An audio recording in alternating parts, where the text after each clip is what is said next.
the people in the streets were radicalizing really fast.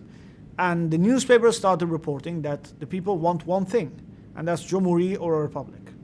How did Mosaddegh react to this? Well, he felt that if Iran would become a republic, then the Americans and the British would think that Iran was inching closer to the Soviet Union, and therefore would not resolve this oil issue. At that time, Iran was under a very strict unofficial British embargo. It was increasingly difficult, if not impossible, for Iran to sell its oil in the international markets. Mosaddegh wanted to solve this, and he still wanted to solve this in a diplomatic way. And all the way until the evening of the 18th of August, he believed that the Americans were on his side. Lloyd Henderson, the American ambassador, who had been out of Iran for months prior to all of this happening, and suddenly, jumped on a plane, I think in Beirut, flew back to Tehran, and went straight into a meeting with Mosaddegh.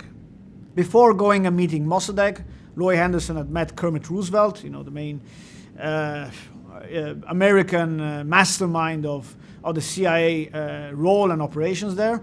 And Kermit Roosevelt told Lloyd Henderson to ensure that Mosaddegh would clear the streets. They needed the streets clear in order to mount the second successful coup. The CIA organized the so-called Black Two-Day crowds, fake communist crowds that were going around Tehran and smashing shop windows and creating an atmosphere of anarchy and trying to instill terror into people that this would be Iran's future under communist rule, for example. Tehran was turned into a battle zone of different groups, organizing demonstrations all the time, pulling down the statues of the Shah.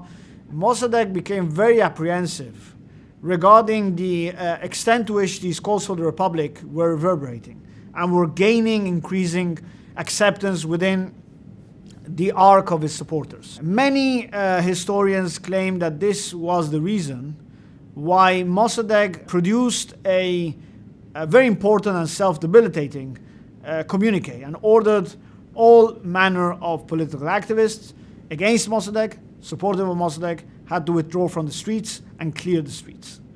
Military forces loyal to Mosaddegh cleared the streets, and that was when the military figures loyal to the Shah, the Louts, and all the other parts of crowds organized by the CIA and other plotters, they attacked the newspapers, they attacked the centers of communication that could have spread the news of the coup. They captured the radio early on.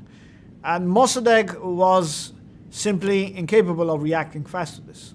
I personally believe that that was a very tragic moment of Iranian history, because it brought an end to a period of unique political pluralism that would be matched again only in 1979 with the revolution, and even that for a limited period of time.